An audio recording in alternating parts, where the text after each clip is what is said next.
9 a.m. and you were just there listening to the president of the Ghana Bar Association, Mrs. Ifwa Gati, responding to what the Attorney General had to say. And he has questioned the advocacy role of the Ghana Bar Association, the GBA, in recent times, accusing it of selectivity. Let's talk about this in some more detail. I've got on the telephone lines with me at the moment Engineer Theophilus Kojo Jimega, and he is a private legal practitioner. Engineer, good morning. Good morning. How are you doing today? I'm doing fantastic. Although in this capacity, I should say counsel. Counsel, good morning. Hope you're well. I'm fine, thank you. And I hope your listeners are fine too. We're all doing well on this glorious Tuesday morning. We're taking a look at what happened yesterday at the event. That's the Attorney General and Minister for Justice, Dr. Dominic Ayine, spoke at, where he was questioning the advocacy role of the Ghana Bar Association. Now, I'm sure you're not surprised that yesterday's interaction has got a lot of tongues wagging, especially where the Attorney General says that there's some selectivity, or at least some perceived selectivity, on the part of the Ghana Bar Association. My first question then is, do you agree with the Attorney General that the Ghana Bar Association hasn't been consistent in defending the rule of law? Good morning again to your listeners. And if you listen to a number of guys who spoke when Johnny was on a Johnny Bite, you will pick the information that a lot of people were concerned. However, let me be clear to say that the GBA is an association. The Ghana Bar Association used to be a voice that when they speak, everybody shivers those days. But things are changing. And also, let me tell some of your listeners that we have lawyers in search of democracy. We have the NDC lawyers that have branded themselves so nicely that people associate themselves with. Now, indeed, when we met in Ho in 2023 or 2022, Justice Doche, then representing the Chief Justice, and he was the acting Chief Justice, made the point that the bar had been silent and that they should begin to talk. They should talk as people know them. So if it was coming from a judge of such a caliber at that time, it means it was an issue. Then, of course, it has all been that the Bar Association appeared to be people who are remnants of the UP tradition. And there were stories that those days before you become a lawyer, they ask you whether your father is a lawyer or your father is a judge. And majority of them were of the UP tradition. So it is not surprising that these things were mentioned, and a great number of your listeners and people who called in were also worried about the apparent biased nature of the bar, of the Ghana Bar Association. Suffice it to say that if you listen to Ifwa Gati, the GBA president, I'm a GBA member, I'm a member in good standing. That means I've paid my dues, etc. Right. She mentioned the fact that there was a resolution from the Ghana Bar Association. I was scandalized to hear that. I thought she shouldn't have gone there because that resolution alone generated a number of bashing for GBA. So she should have gone along that line. But all in all, I think the Attorney General hit the nail right in the head to say that GBA has been selective. Indeed, when President Mahama, then a candidate, engaged GBA as a candidate, he asked them, and the 24th Esquire, my senior, who was the president then, said, oh, we're talking. But you see, there was the Ashama brutality. GBA was quiet. There was a murder in Techima during election. GB was quiet. I don't want to even go to the Charlotte to say and Vivian Lamte won. There were a number of things that happened, and GB was quiet. Those were the ones that people expected that they would talk about. So, in your view, you say that given the Bar Association's history of public interventions, they have rather been biased but not balanced. I won't use the word even balance. I think they have been picky. They pick and choose when they need to talk. And it has not really helped members. You see, when Neil Samuels was the president of GBA and visited Chachu Chikata or made a comment when Chachu Chikata was incarcerated, members gang up and took him out. They took him out as the president of the association. And that was something that will make a number of people who were aligned to NDC would have been like, whoa, let's be quiet, let's quarrel a bit. But that is not same today. So things like that has forced others to form associations like the Law Society of Ghana, which Honorable Daframepo Nelson is leading. There was the WABRU, also Ghana Bar, or Ghana Association of Bar, or Ghana Bar, something like that, not GBA. Right. Bar Association of Ghana, yes, Bar Association of Ghana. So it is because of this selectivity and things like that that is forming others to say, let us have other associations to rival GBA. And remember, freedom of association is enshrined in our constitution. That's right. So I won't say they have been biased. I said they are beyond bias. That's quite scathing, though, wouldn't you say, Counsel? Beyond bias, because a question that I've monitored sort of on social media and beyond is that, well, does the Bar Association have a responsibility to speak on all legal and constitutional matters? Do they reserve the right to speak up on some and not others? What do you make of that question? Is that not in good taste? No. If you listen to the president, he talked about the fact that they have a duty to protect the sanctity of the Constitution and sanctity of the democratic process. So why do you have to be choosing if the things are unconstitutional or the things are undemocratic and they will go against the tenets of democracy that we know? Why then do you have to be quiet? But let's not.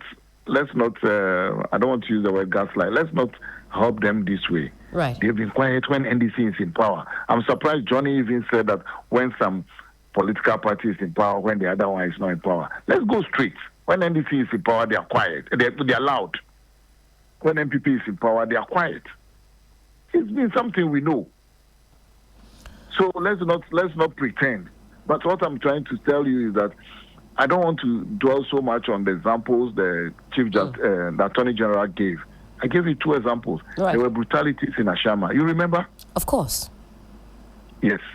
There was the Techima episode where 8 people were gunned down. You remember? That's right. And there are host others that you can talk about. But they were quiet. So how then do they find their voice as soon as NDC comes to power? Then let's take the removed Chief Justice issue. Right. Then they were talking about unconstitutional. Yesterday, if you peruse the speech by the president carefully, she's now talking about unfairness. In fact, there was something she mentioned that piqued my interest. She said the sketchy process. That was, I think, something that I picked up from the speech that she made. And I wish there was a chance to critique that further. What did you make of that? Because this is a process enshrined in our Constitution. But she made reference to it being a sketchy process. How did that go down for you or go down with you? You see, I've listened to GBA and the likes who think about the GBA when they issued a statement talking about the fact that because the president will exhibit or exercise discretionary power per Article 296, he has to publish an LI to show how he was going to use the discretionary power. If they are talking just about the discretionary power, I will agree with them. But if they are talking about the whole process, the whole Article 146 is a process. Right. You cannot enact an LI which is lower than the Constitution, subservient to the Constitution, to override what the Constitution has prescribed. I hope I'm making sense to you. Absolutely. So, if you want to prescribe an LI, promulgate an LI now, the LI will just mirror what is in the Constitution. It can't do anything beyond what the Constitution states. Now, if we are talking about just the discretionary power, the usage of the discretionary power, it's just one part where it says that the president may suspend and the president may revoke the suspension. If that is all that they need the LI for, then we can talk about that. But there were decided cases that says that the president or the executive exercise a lot of discretionary powers daily. So for them to be going back and getting the LI every time will not be possible. Then my president talks about the fact that from the time they issue their communique, no LI was promulgated, the train was already in motion.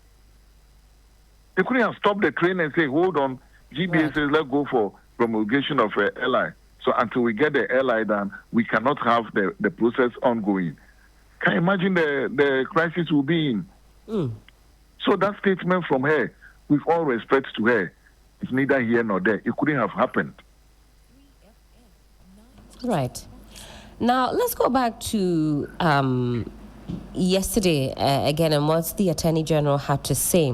What precedent do you see this public critique setting for the relationship between the executive and the legal profession? By that I mean, do you foresee any sort of tension between the executive and not even just the legal profession? Let me narrow it down to the Ghana Bar Association. You see, the Ghana Bar Association has NDC members. That's right. So I don't foresee anything. That's number one. Number two, right. The Attorney General is the leader of the bar. And when you go to the Legal Profession Act, there are certain things that the Attorney General will tell the General Legal Counsel, and they have to listen. Or let me use the word, the street word, they have to obey. Right. So I don't foresee any rift over there. In any case, the Ghana Bar Association is an association. It's a private organization. It's only that it's like the way you have Amnesty International. Right. Amnesty International is not a country, but because they have advocated on a number of things for a while, their respect is given to their voice. Indeed. Or Oxfam or any of them. So that's how GBA is. But so GBA cannot hold all lawyers to ransom. Indeed, the executive, they know that they have NDC members and they have MPP members. So they need to balance their act. So I don't see any friction over there. Right. Indeed, there are certain positions that have been given to statutorily to the bar, to the Ghana Bar Association, that will have to go to the executive for those appointment. So that cannot happen. And they meet at the General Legal Counsel, Judicial Council, etc. So the best way for development for both the executive and Ghana Bar Association is for Giorgio. In any case, the other thing that happens is that we have things called friendly banter. Okay. You see lawyers banter publicly and even in court. But when the court is on recess, they go and buy fufu or banku together and eat. And I mean, it is what the profession calls for. Now, do you think the Attorney General's comments will lead to some genuine reforms within the bar so that moving forward we'll see a balanced critique or a balanced, shall I say, voice when it comes to all issues? You see, the difficulty is I've already started reading in certain quarters that they were not talking and people complain. Now they began talking and people are complaining. So it is you are damn where you do it, you are damn where you don't do it. So they have to choose carefully and they have to shed that image of only talking when NDC is in power. And they have to find a way of going around it. Otherwise, this thing will follow them for a long time. Now, what message then do you think moving forward the association should convey to both members and the Ghanaian public in the aftermath of this conference? Well, this is the first conference being held in the era of the current president. So she has a huge, let me say, goodwill to the Ghanaians know that I am a new president. Admit that they were quiet when when MPP was in government, but now we are going to talk and we'll continue talking and will not be selective. That will be a huge relief for members of the public and members of the association. Certainly. Thank you so much for your time this morning, for giving your expert opinion on this particular conversation. We watch and see how it unfolds and what the rest of the fallout is going to be looking like. Thank you once again. And we were speaking there with engineer Theophilus Kojo Jimega Jr., and he's a private legal practitioner. He says he's also a member of the GBA in good standing. Let's also now speak with another private legal practitioner. Austin Bracco Powers is on the line. Austin, hello, good morning. Good morning, Ellen. How are you doing? I'm doing great. How is your morning going so far? Oh, we are just doing well. We are just doing well. I hope you are doing well. Small. We're hanging in there. We are just dissecting what happened yesterday at the conference where the Attorney General spoke and had some critique of the Ghana Bar Association as a whole. Let me take your overall reaction to the Attorney General's address. Yes, I think, Helen, literally, the Attorney General is right in calling out the Ghana Bar Association over its silence, or rather loud silence, during two major constitutional events. So one, we're talking about the removal of Loretta Lampe as Shraj boss in 2015, and the removal of Charlotte Osei and her deputies from the Electoral Commission in 2018. But, Helen, these removals, however, occurred at two different administrations, President Mohammed's first term and President Akufo-Addo's first term. So, you would notice that it didn't take place only under one political party. So for this reason, if the GBA is now speaking out, it will be unfair, even mischievous, to say or to accuse it of political or partisan bias, given that its silence cut across both governments in the past. And I made reference to President Mohammed's first term and President Akufo-Addo's first term. What is fair, Colin, is that the Attorney General's point of selective advocacy in constitutional matters. The record shows that the GBA remained conspicuously quiet under Mahama during Loretta Lampe's removal, and equally silent under Akufo-Addo during Charlotte Osei's removal. That said, Austin, not to slight tackle you there, but the similarity in those two scenarios does that have anything to do with the fact that these individuals, the two ladies in questions, were appointees of John Dramani Mahama, if that makes sense, if I'm correct, actually? Yes, no, so the thing is that Charlotte Osei was appointed by President Mahama, and Loretta Lampe too equally was also appointed by the NDC government. So there's that parallel there. So even though you've got them happening over two different regimes, that is the similarity that I see there. You still don't smell anything fishy? Is it? Ellen, I have pointed out that beyond the surface, let's interrogate the regime change or the advocacy of the Ghana Bar Association during the two regimes. Right. I think if we drill down to those who appointed the people, then we are muddying the waters altogether. I think, Ellen, beyond the condemnation, the GPA deserves commendation for rediscovering its voice. In the past, its bold strategic advocacy earned the reputation as a champion of Ghana's return to constitutional rule. And all of us, even your listeners, we can all attest to the role GBA played during the military regimes and how they help in ushering Ghana into a democratic regime. So today, more than ever, we need GBA at its best. Its activism should welcome. And I think the Attorney General should applaud or laud the current leadership and encourage them to stay alive to the task of defending constitutional governance and helping President Mahama and his administration steer the nation well. So I think in one score, I agree with the Attorney General, but to accuse the GB of being partisan, I think that is below the best, because we are to critically and surgically analyze GBA silence during the two regimes. You will notice that it had nothing to do with partisan or political bias, but rather it has to do with selective advocacy on constitutional matters. And on that level, I agree with the Attorney General, but not on the bit about the partisan or political bias. Now, how important is perceived neutrality for the Bar Association in Ghana's political context? I'm sure you've also monitored some of the commentary post the conference. And I'll be honest, Austin, it's not looking good for the Ghana Bar Association. This perception seems to now more than ever be deeply ingrained in the minds of everyday Ghanaians. I agree with you. Perception matters. You know, particularly when it comes to issues about bias and corruption. Usually, the perception itself, what people perceive is usually what normally tends to be the reality. But, be that it may, I believe that the Ghana Bar Association has not done a good work in the past, let's say, maybe the past decade or two.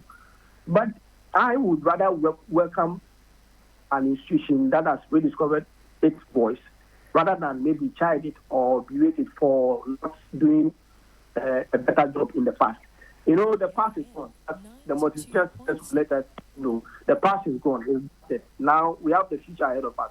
So I think we should now be more prospective. Let's look at what the GBA has started to do and encourage the GBA to be more, to strengthen its voice and make sure that its voice is heard on serious constitutional matters. By Helen, we must not invite the GBA to interfere or intervene in anything constitutional, because when we do that, then we are inviting them into a pedestrian argument or pedestrian fight. The GBA must select and decide on matters that are weightier, matters that impact the well-being of Ghanaians. On those matters, Ghanaians will welcome them and move with them. I think, Helen, I'm happy that GBA has found its voice. And that, for me, gladdens my heart. Beyond their silence in the past, I think we can forgive them and welcome them, because in the end, we need key and strategic institutions to be very strong, so that they defend the bargain against, particularly the application of state power. In the past days, we've had a demonstration or showcase of state power, real state power by the police and even Yoko in the past. So we need a GBA and well-meaning institutions to vanguard or safeguard the constitutional rights and freedoms of individuals in the society. Long may that continue. Now, how do you see such public critique from top officials, in this instance the Attorney General, affecting the morale and unity of legal practitioners? I mean, the Attorney General is the leader of the bar. So he's our leader. He's my leader. I respect him. So he has a good voice. And he's in a strategic position to drive reforms in the legal, in areas of legal education and even attitude at the bar. Yes, he's in a strategic position. So whatever he says, one is driven by his desire to reform when it comes to the legal community. On the other hand, he's a politician. So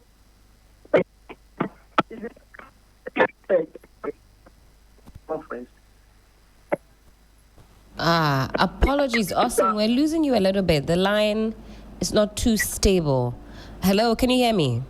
Yeah, I can hear you. Can you hear me? Okay, it's better now. Let's hear you, please. So I was just saying that the commentary by the Attorney General is significantly different from what we're hearing from members of the National Democratic Congress. We've several key functionaries of the NDC made the same commentary about the DPA. So it's I think it is more like he had a better platform to echo what his party has been thinking. So you would say that there were significant political undertones then coming from the Attorney General? Very, very. Because first, he's a politician. Second, he's a leader of the bar. So at that moment when he spoke, you realize that the politics took a better part of him, and he had to subjugate the legal part of him. So I heard him speak, and I heard, from his voice, I heard members or key functionaries of the National Democratic Congress. I heard their voices through his voice, because this has been the line by National Democratic Congress members since the removal of the process began for the removal of the chief. They have always been saying that we're not quiet during the Charlotte regime, we're not quiet during Roberta regime. So that Attorney General rather use this platform to echo what his party and his party, which is in government, has been saying from day one or from the word go. So it didn't come to me as a surprise. I knew it would crop up, and I wasn't surprised at it. Austin, is it safe to say that maybe you were scandalized? That's what I'm picking from what you're saying this morning. Were you scandalized? No, Helen.